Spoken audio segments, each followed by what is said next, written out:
Good evening, everybody. Welcome to Chandlers Cottage. How are you this evening? It's officially winter in West Gippsland. Rob and I were just reading. I don't know what mood I was in when I wrote this. Have you read this on the front of the Facebook page? Nestled in the West Gippsland Hills, Victoria, Australia. Wrote that. Would have been me, but still, really? Oh, have you turned your volume down, Rob? And I have earbuds in. Oh. There we are. Okay, there we are. I don't know who wrote that. But the bit about embracing homemaker garden cooking thing, that's going to become very poignant as we head towards November the 30th for our Patchwork and Produce Day. Anyway, I digress. Good evening, Liz Lynn. Jimmy, how are you? Where have you been? Goodness, I was talking about you the other day. I hope you're really well. Robin, good evening. Hello, Rosemary. Christine Davies in the building. So, yes, there you go. So we'll start in just a minute, but sorry about Sunday morning. We were just not anywhere near in a position to do a show. And I was very conscious that I was far behind with orders after poor Susie and family being unwell, and then taking a scheduled holiday, and then Marg being unwell, and my other little workers all off doing other things, but we're slowly catching up. Louise, I filled your order this evening.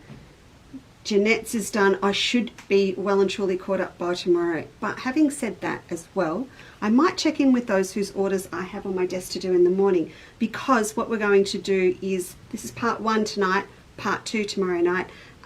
So if there was anything that you wanted, I'm more than happy to just fill your order and pop it aside until after tomorrow night. So those whose orders, and I do apologise, are waiting from last week, I will check in with you before I process them and send them out in case you want me to keep them for you. So I'll do that. Cheryl, good evening. Rita, hello. So we had we did end up with a very busy weekend, didn't we? We did. Yes. Because we are still, I'm not going to say we, Rob's still in the depths of planting our lavender hedge, which... Now up to 70. Don't steal my thunder. Which was, Rob said, 40, 50, that'll be plenty. You were convinced. I wasn't. And now it's at 70. And now it goes the full length down to the bottom gate. Oh, almost. Don't say almost. I've got room for one plant at each end, yeah? No, like a different plant. Bush. Something. Well, one end we need to keep free, because if we use the front paddock as a parking spot, we need someone to be able to take tickets and... I don't know. Anyway, so that was weekend. We went to Longwarry Market. It was good, wasn't it? We got plants. Just for something different. Just something different. We got plants. We got natives for down the front driveway and a few other bits and pieces. So it was really good, but I have missed you. And I sort of get halfway through Sunday if we haven't done a show and going, I missed that this morning. So there you go. Oh, thank you, Deb. Yes, you can see I'm still sitting down. Can't stand much, but I'm slowly, hopefully on the mend. Melissa, our dog, oh, no. We've got rabbit problems, but we don't have dog problems. So it wasn't just planting the lavender, then you've got to put the irrigation in, then you have to put a rabbit-proof collar around each one. So they're not all in yet, because we need to, I don't know why I'm looking at Rob. We need to make more collars and things as well. Anyway, when you do come next time, or when it's all done, I shall do a Facebook Live for you. Jan, good evening. Hello, Cheryl. Nancy Cook says, hi, Rob. Are you feeling better, Nance? Are you all better? I hope so. Susie didn't have COVID. They had the flu, and it was far worse than their COVID experiences. Kathy Hone, good evening. Well, it's a bit chilly down here tonight, isn't it, Kath? Seriously is. Oh, Del, good evening to you. Oh, this is so nice. You're all here. Okay. So tonight we're going to look at some gorgeous fabrics that I touched on just with a quick Facebook Live the other day, and our July calendar pincushion. And I'm really looking forward to doing the pincushion with you tonight, because it kind of changes our mindset a little bit about pre-shaping and English paper piecing. And I think, well, I hope you'll see it has merit to use the design for quite a few different things along the way. So we're going to cover that off tonight, which is this little guy here. And he's a nice, big, chunky one. So this one to me is a really nice one to plonk on your sewing table. You could easily fit a couple of 100 pins in there, but he's also quite cute because he will stand up, and I will confess he does tend to sit standing up more on my desk just to look at, sit my phone on sort of thing, than laying down. So that's what we're going to do tonight. And I have popped up now on the website, as we've been doing on the way through with most of the projects from the 2025 calendar. You can now buy the kit separately. Here we go. So you can buy the kit with the pattern all together for it. Or if you've already got your 2025 calendar and you didn't grab the kits, then, which is here, so this is the July page in the calendar. If you've already got this but not your kit, you can just pop on and pick up the little bag if you'd like yours to look like mine, just with the fabrics in there.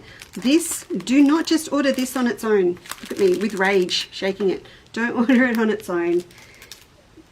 Grab something. This is what you put in. This is your chewy checkout. This is what you grab when you're getting some serious stuff for new projects, because it's little and it's not going to impact much on your bottom line, and it's not going to affect your freight. It's not going to increase your postage. Okay, so that's one of those little things. But I'm hoping that a lot of you have got some lovely little bits of fabric that are precious that are left over, and also felt. I think this would look lovely appliqued in felt. So a little bit of, you know, channel your inner Sue Spargo, please. And I just think this done in felt or in bright solid colors would look really lovely.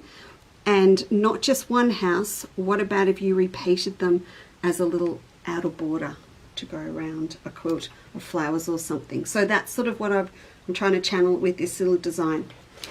So before we get to that, let's just have a look at what's come in this week. So we're going to look at half of it tonight, and you'll see on the photo for tomorrow night's show that I am putting into Chandlers Cottage I Dream in Colour, which is not a brand new range for Jason, but somewhere in the chaos of Tim deciding that he wasn't going to do it anymore, and us deciding to look after Jason, and all of the kind of the shift in thought process and slight panic that happened with all of that, somewhere I missed I Dream in Colour for Chandlers Cottage. And so I had quite a few shop owners that asked me to bring in some extra of it, which we've done. And I thought, why did we not have this? So I've actually brought in quite a few of those beautiful fabrics from that collection of Jason, and that's what we're going to have a look at tomorrow night. And a follow-up from tonight, because I just haven't had that chance to have a look at ombres or coordinates that we've got in stock that will go with what I've got here tonight. So part 1 tonight, part 2 tomorrow night. Now, first of all, big news. Do you want the overhead? Let's go to the overhead. Cork is back. So it took a while, and you can see I've brought in 4. This is Sally Tomato cork. I didn't realize it, but I am, by trial and error, probably, to be honest, a cork snob. And I only love Sally's cork. And I think it's because it is beautiful. It is just gorgeous quality. The back of it is just got this beautiful finish to it. And I have never found a fault in her cork. I just think it's the best.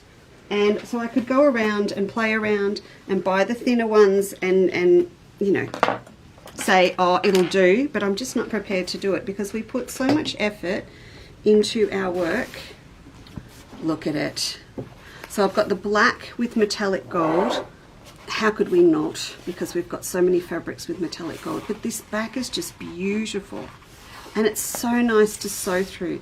And it's got some substance to it. It really does. If I put it up against a cheap and cheerful one, I can feel the difference. And this is just, oh, it's just beautiful. Okay, so black and metallic. These are all under tonight's word, by the way. Sorry, you know the drill. I've changed it to winter, so everything that I'm going to show you tonight and tomorrow night is all under the word winter. So you pop that in the search window in the website and you'll find it all. So if you want to have a look at what we're going to do tomorrow night as well, you can. I've just popped them all under that word. And my, is it winter now? Oh, definitely. This look. So you want me to tell you what colour it is, don't you? It's not teal. It's called dark jade. This one, there's a few things here that this will go with, and you know this goes with Melba Nouveau.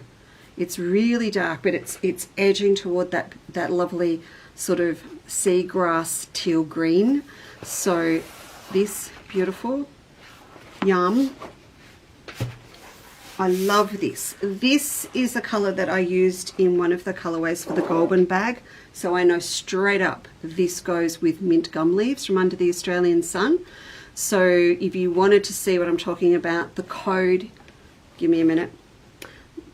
The code's 001621. So 0016 is the design code of the gum leaf print in Under the Australian Sun. And 21 is the colour, that's that mint leaf pear colour. So this goes beautifully with that, but also there's a ton of things here that it goes with. And then I decided that we should have, oh, that did have a little bit of natural fleck through it, and this one's got the metallic through it. So this is just a lovely natural. This will go with everything. I suppose natural cork's like the equivalent of denim in many ways, isn't it? So this one's beautiful as well.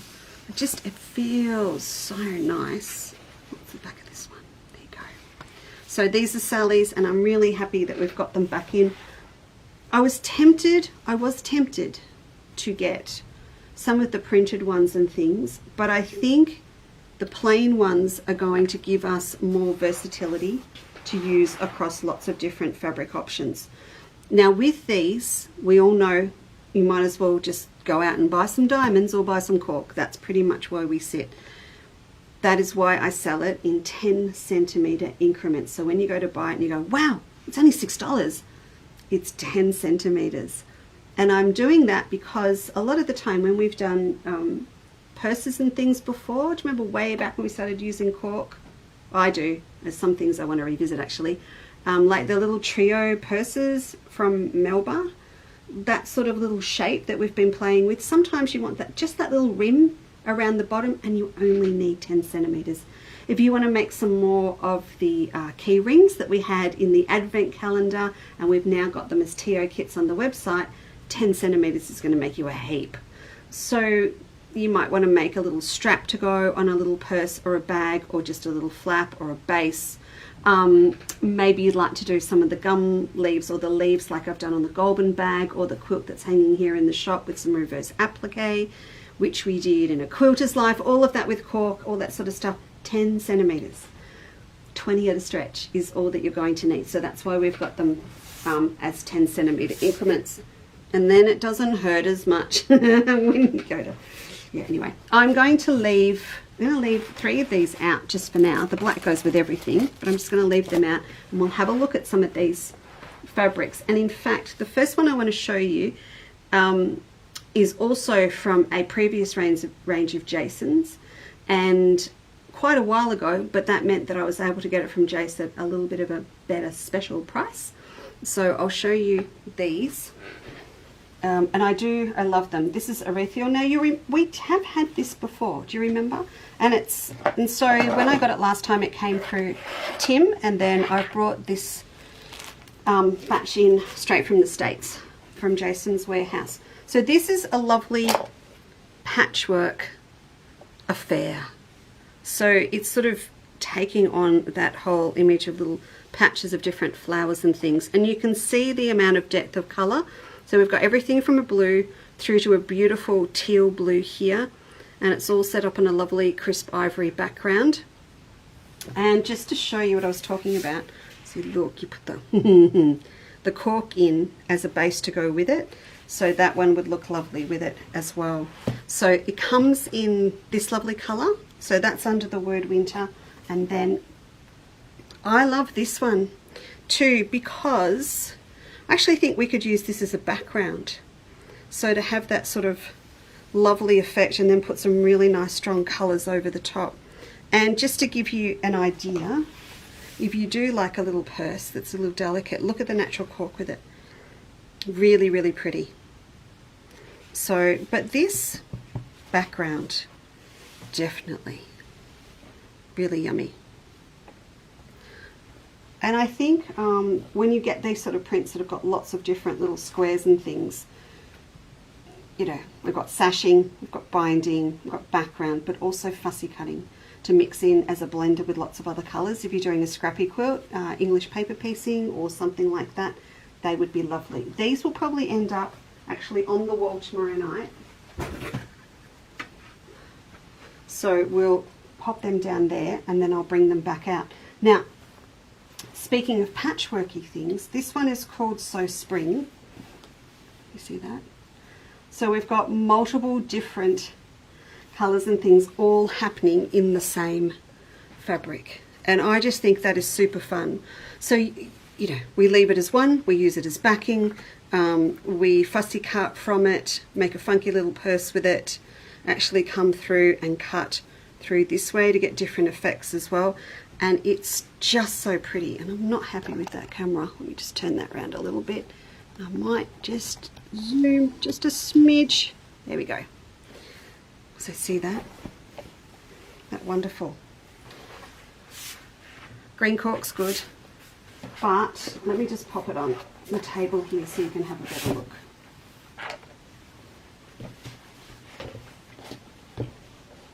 There you go. That's better. I haven't got my sewing machine up here tonight. I still don't have enough room. There we go. So you can see it would look really lovely with a trim of the green cork, and you could also put the natural with it. But do you remember this from a couple of weeks ago? From from Hoffman, that gorgeous ombre. So when I put that down that way, look, there's the rest of the colours on the other side. So completely different companies from different times and everything, but perfect to go together. And I don't even know where to start to tell you what I would suggest, because there's hundreds of possibilities with that. But I just think they're so lovely all together. Yum. Yep, sorry. I don't know, it just does my head in.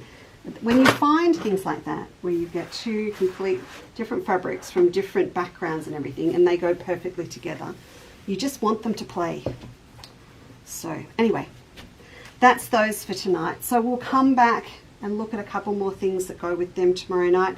As I said, I saw that beautiful ombre fabric to go with that one, but with the others I'll have a bit of a hunt through for you and make sure that we've got everything that goes together. Put them down there. And then the ones on the wall that I touched on when I popped in to see you last time, these are Benedicts.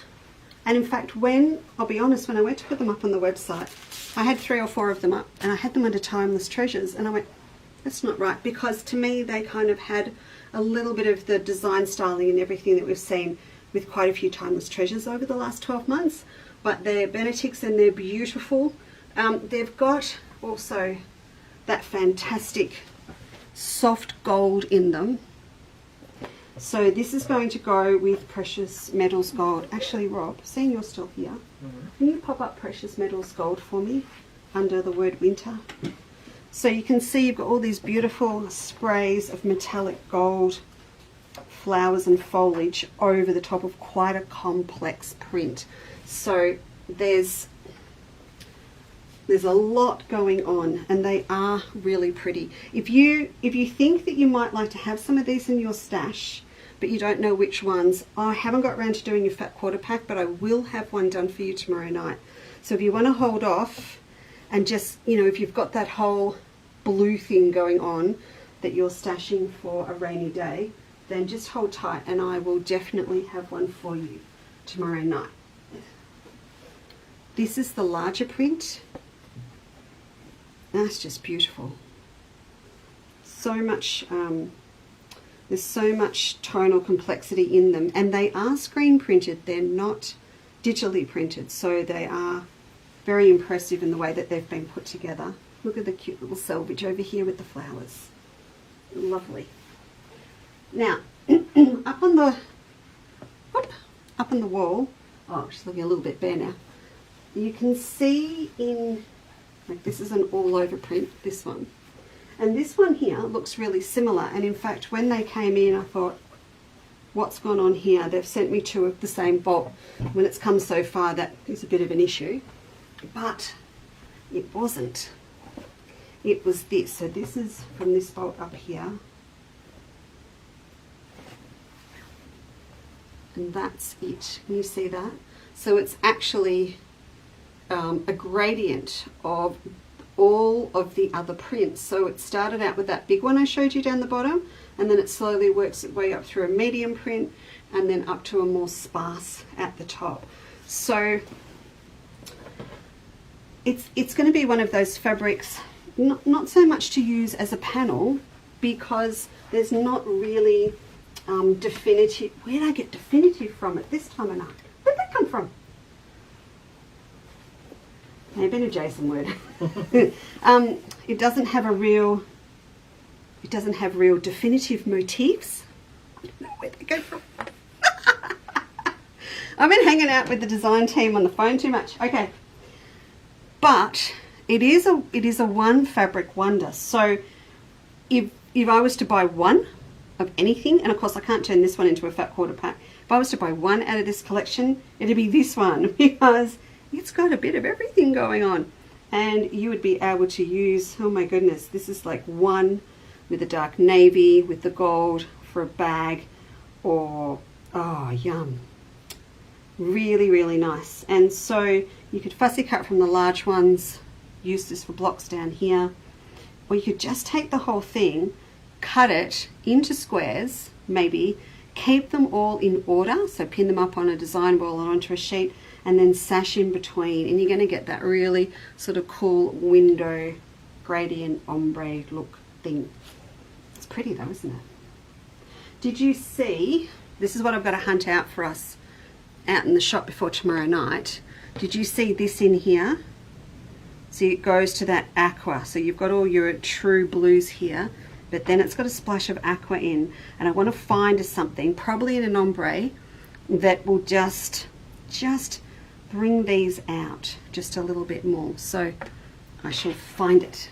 It is here, I'm sure, and I shall find it for you. The lavender is just beautiful. So that's the all over. I didn't get a lot in the lavender. I've got these two, so it's just beautiful, just beautiful. And then I got the large flowers, and you can see in this print over here, and wait, is the other one done? Oh yeah, and this one, they've got a little bit of the lavender in, so these are technically, officially, coordinates to go with these as well. So I'll have a little bit of a play. Again, I'll find us this colour. It's going to be Julie, maybe? Julie Hoffman Batik. Jason will have something in Halcyon Tonals for sure. So I'll have a little bit of a play, and we'll have a look at that. So, okay. Now, did I miss anything? Oh, Deb, it would, wouldn't it? Wouldn't it make a nice jacket? Oh, it would. Yes, Melissa, One Block Wonder. I'm heading into the world of One Block Wonders next week for my Japanese collection. It's all I'm going to be thinking about for quite a while, I think. Pam! Hello, Pamela. Oh, yes, they are lovely. It's always, hello, Wendy. Hello, Kayleen. It's always really nice when new things arrive. And believe it or not, sometimes it's a surprise because we order them so far out. I ordered these in October last year. So, and every now and then I will go in and see what we're waiting on, but life gets really busy, and sometimes you just pay for the box and then you forget about it, and then the box arrives. It's like, wow. So it is really always a pleasure to open up a box of beautiful fabric. Who'd I miss? Colleen, I can see, is here. Hello, Colleen. Gail's here. Sue's here. Barb's here. Hi, Barb. So sorry if I've missed you. I think I've grabbed everybody. What increments do you cut the SSP-1? SSP-1. Is this the SSP-1? It is. What increments? I don't know, but I'll get Rob to check on the website for me. Look at his face. This one, can you just have a look at what I've set it up for? I've probably set it up for 1/2 metre. Let me just check for you what the repeat is, because it's so complex. Un momento.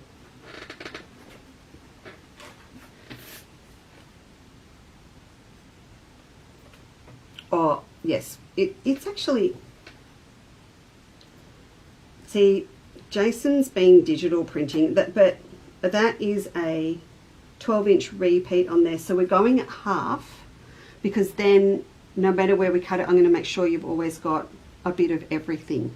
Does that make sense? So you'll definitely get 1.5 repeats of the design in a 1/2 metre.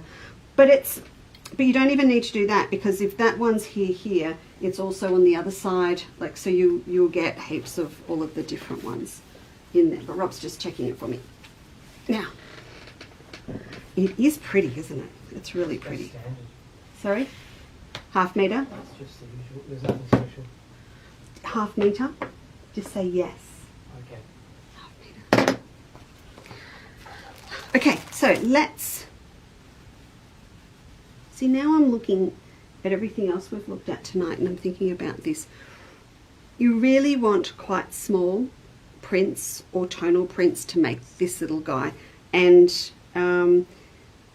if you've got the calendar, you will have read a little bit about this is the Chandlers Cottage Pincushion, and I sort of wanted it to kind of represent our logo as well, which had a double meaning for us when we drove up the driveway here where Chandlers Cottage now is, because the gable outline on our house pretty much matched our logo. So it was very serendipity thing at the time. So I really wanted to do one that was effectively a little bit of, it's not really, doesn't look like Chandler's Cottage, but it does look like a cottage. So this is what I wanted to do. So with this, I have set it up so that we're not piecing, but we are going to pre-shape and then applique on. And so I suppose I really wanted to give you the inspiration to try it for different things. For example, the first thing with these shapes that comes to my head is a picket fence. So very early on, one of the first quilts I designed, I did a picket fence, and it was called A House in the Country quilt, and I'll bring it out at some stage. I've still got one of them, but I pieced the picket fence, and it wasn't easy. And if I look back at it now, if I just shrunk it down a little bit, I could have actually pre-shaped like I've done the pincushion and then appliqued it on. But you learn as you go, don't you? So, all right, I've got my pattern here. Let's just have a look. We go overhead. That's really shiny, but will be good. So I'll stick the calendar over here. If you've got your calendar, I hope you really like the little tarts, the fruit mince tarts that are in there, crumble tarts, because they freeze really well, and I think they're quite yummy to have in winter and not just at Christmas. So that's why they're a little bit of a Christmas in July thing. All right, so in the pattern, and while you're looking at this with me, just start thinking about what else you've got in terms of patterns laying around you might be able to apply this to. So this is the design. You see that on there? So straight up, if you don't want to do it as a applique like I have, you could actually just do it as a stitchery. You could do it just with a running stitch in a really nice bright thread, and as I mentioned before, you could do it with felt. And of course with felt, you're not going to do any seam allowances, any of that. You'll just be able to cut your felt pieces to the exact sizes that are on here, and as I've described it, and then applique them on, and then go to town with Suspargo threads and put in little flowers and French knots, all those sorts of things to embellish it up. So there's two ways that we can do it. One is going to be pre-shaping around something like polyfuse or total support, which can stay in, And the other way is to do a more traditional style where we've got paper pieces and then we can tack it on and then take the paper out later on. So what I'm going to do first is actually trace. I want to just start this off tonight for you. I'm going to come back over here and do it both ways. So first of all, with this one, I'm going to trace off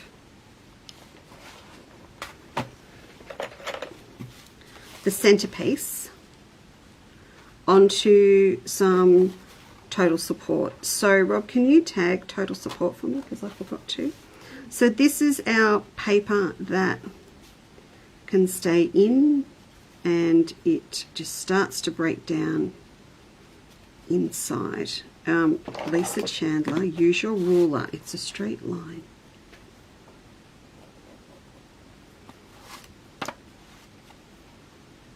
Okay, so there's our little center of our house.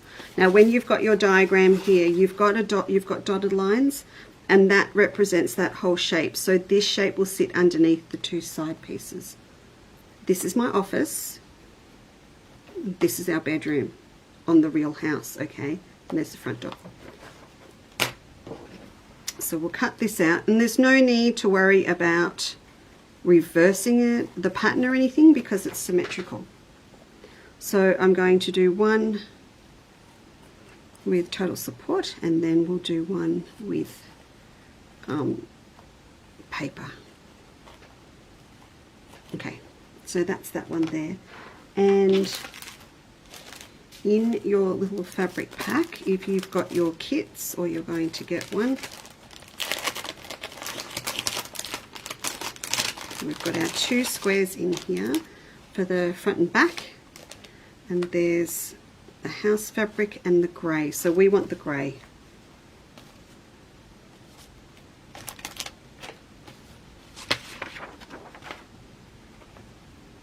We'll turn this over to the wrong side, and then I need to allow a 1/4 inch seam allowance all the way around.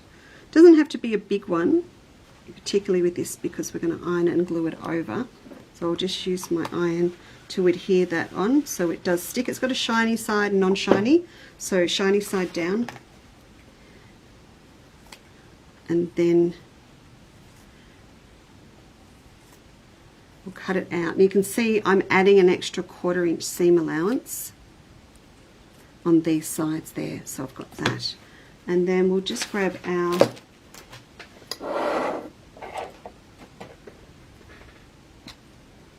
glue. What happened there? I think it got a bit close to the iron. It started to melt. Are you about done, Robbie? I can't handle the clicking.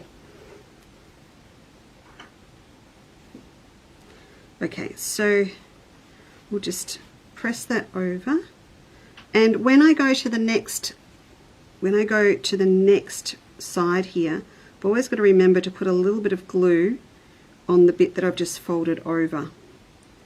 So we'll take that over there like that. Did I get that straight? Yep. Again, we'll do the tip. I mean, you can do them in any order that you like and what suits you, but I'm just going to go right round.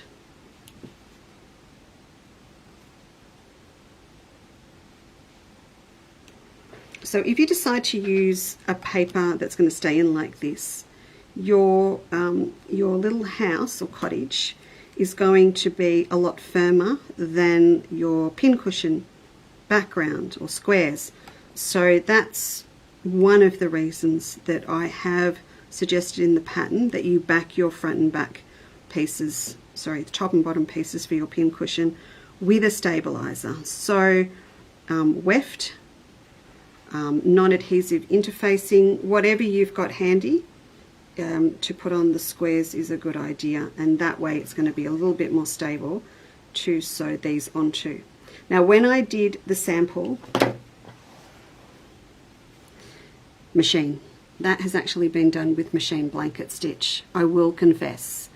I mean, it's okay, but if you're going to sit and do it by hand as well, either way you're going to want a stabilizer. So if I was, I'm pretty sure I did, if I was to do this by machine again, I've got the paper under here and then weft on here. But also I could very well put another layer of total support or just an interfacing, a freezer paper on something over the back again of the squares, and that way when I've got it under the machine I've got something to hold on to, but it's stabilizing the whole thing where I do the blanket stitch. I'm not going to suggest you stick it in a hoop because we're only working with 5.5 inch squares, but you can actually take your squares and then just stick another bigger bit underneath just to help you hold it all in place while you're doing your blanket stitch, and then you can just tear away the excess afterwards. So that's what I would do.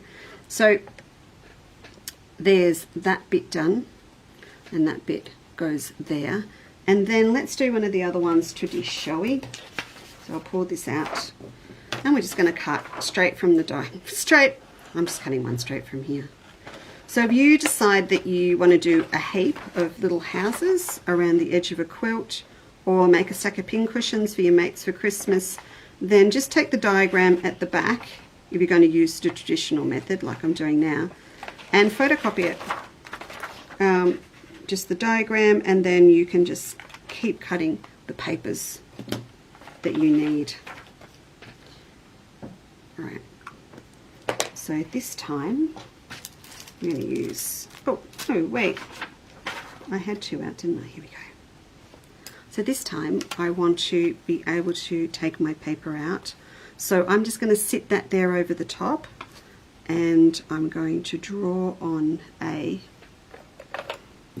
1/4 inch. And you can see I'm doing a lot by eye, but oh, I'm not doing anything there. What happened? Hang on. I'll just draw in here. But remember, that's the beauty of English paper piecing as pre-shaping, is that it's not the shape of your fabric, it's the actual paper that gives you the final shape. So as long as that paper piece is on the ball and accurate, the seam allowance can vary a little bit.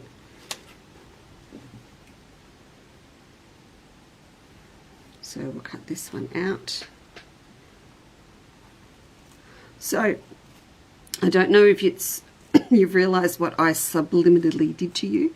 I did this pincushion in the same colors as the Chandlers Cottage logo, which is one of my favorite colors. So, and this is, do you remember, this is sea glass. This is the one I got in for us a couple of weeks ago.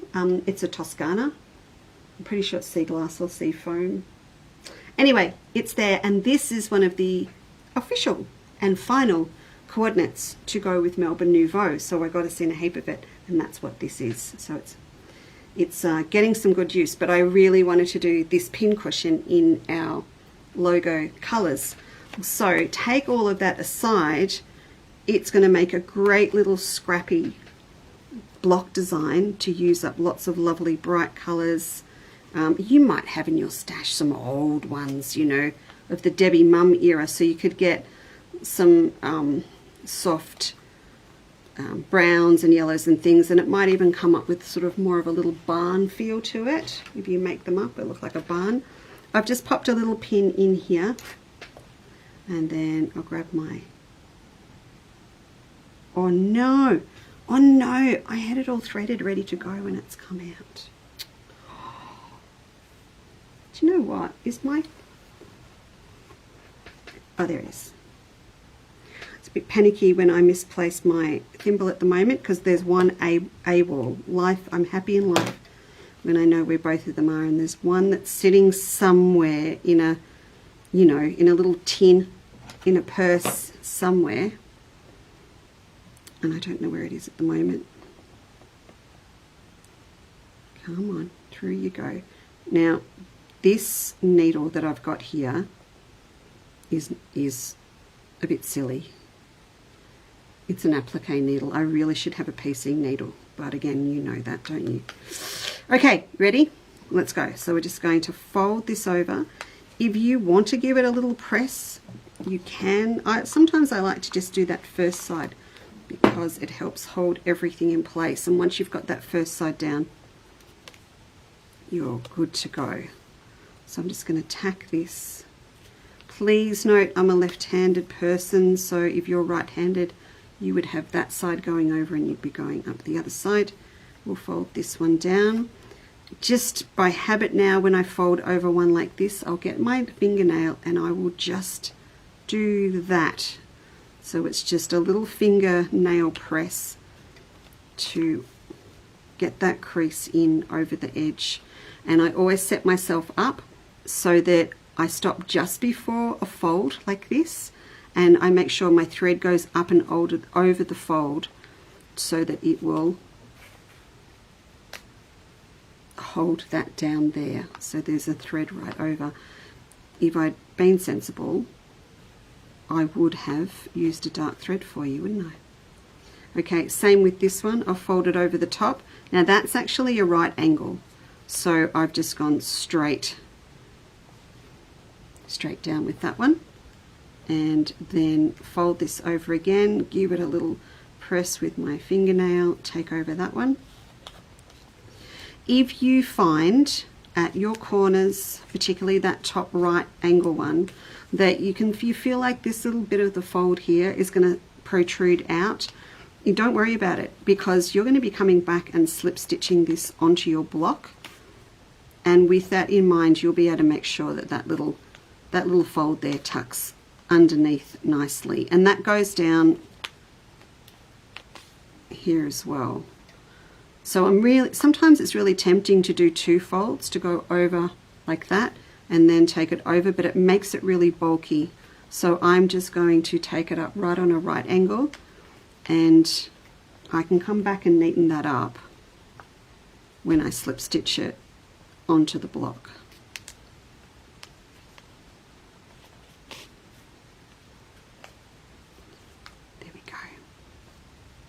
So there's no need to knot this off again. In fact, you don't really want to, because you want to be able to get it out nice and quick. So I just do a little back stitch. And now you can, I've just added an EPP demo to the bazillion ones that are out there on the internet. All right, I'll give him a press. There we are.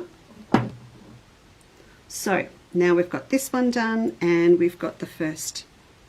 They're going to go together like that. Let's grab one of our background pieces. I've already cut some bits of weft to go on the back.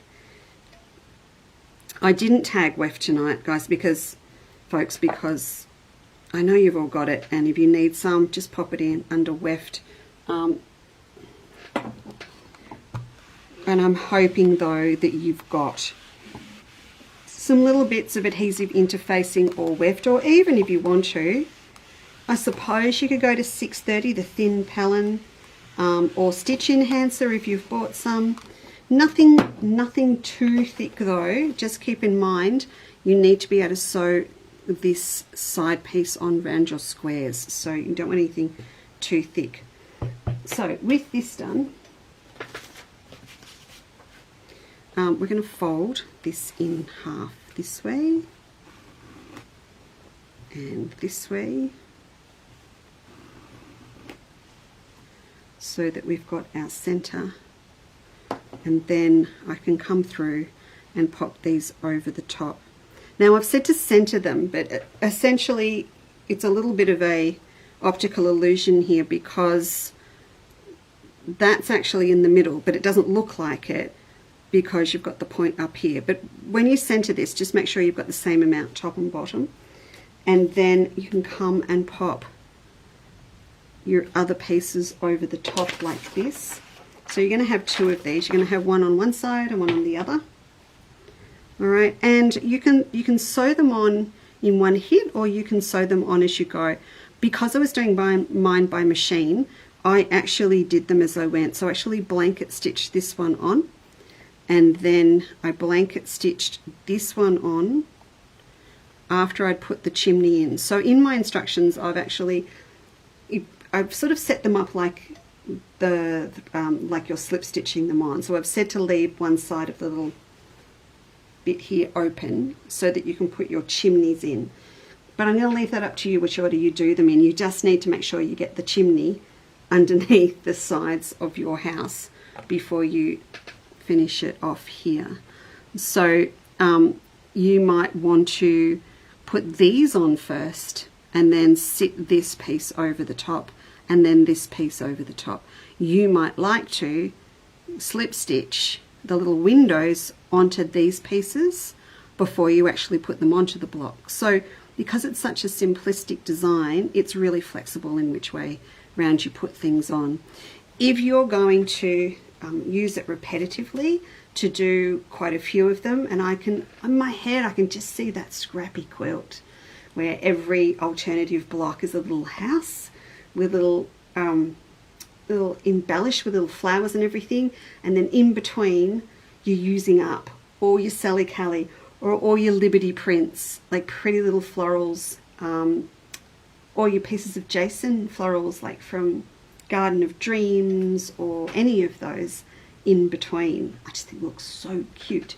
So if you are going to do that and you're going to make multiples of them down the track, I don't know if I've said that about any of the other pin cushions yet, but if you are going to do multiples of them, have a little bit of a play first so you're really happy with your technique, because if you're going to be doing 20 or 30 of them, you want it to be the easiest way to do it with the applique techniques that you're going to use. All right, so this is once you've got your front done, and I'm now feeling how plain mine looks anyway. Once you've got that done, you'll put some weft on the back of your backing piece as well, and on your strip that goes right round, and that's if you're picking up your little pack, that's all been pre-cut for you as well, and you're just going to be sewing the strip around onto the front and onto the back. In the instructions as well, I've given you measurements to mark your strip at, so that you can accurately line up the strip with the corners on the pin cushion, and that just makes it foolproof for you. So that's it. Now I've also tagged tonight under the word winter crushed walnut shells, because again, it's one of those things you don't want to be ordering on its own. You want to be doing it when you're grabbing anything else. So just always have that little wish list on the side, and for me that would be one thing I'd always have in. So we do packs of 300 grams of crushed walnut shells, and that's pretty much right for all of our pin cushions that are in the calendar this year. So, and he's just a nice, could be a doorstop almost. If we doubled the size of it, well, it'd be a nice doorstop, wouldn't it? Okay, so if we double the size, so it'd be 10.5-inch squares, and instead of this thickness, we'd make it thicker, and we could do a big cottage, make a cottage doorstop. Now I need to do that. I'm not writing it down. No, I'm not writing it down. There's too many other things to do. But we could have a Melba one, couldn't we, for the exhibition?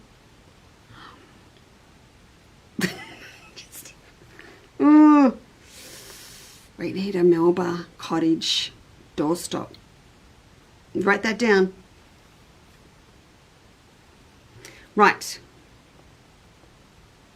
Yes, Jenny Miller. How is it in Yamurka? What are you doing in Yamurka, Jen? What are you doing all the way up there? Are you checking out? Are you going back to the Nagambie Hall?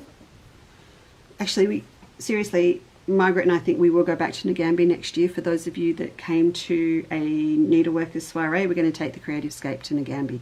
I can't tell you when, but we are going to. It's up there with Jason is Coming. It's one of those things.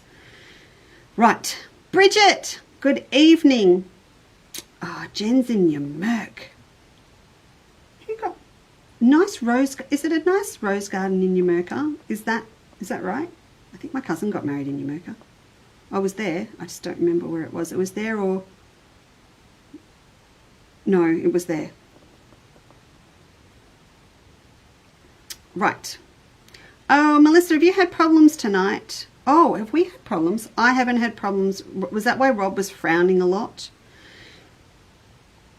Could be, but no, Jen, you didn't get there.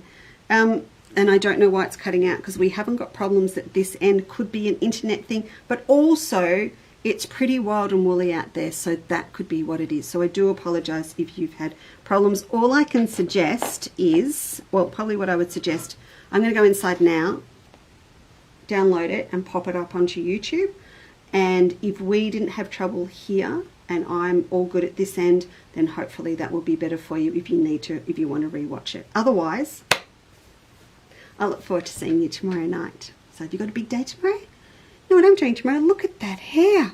Oh, that is on the agenda for tomorrow. So I'll be packing the hand sewing to do, because I'm not very good at sitting still for 2 hours at Kate's to get my hair done. I'm just not good at it.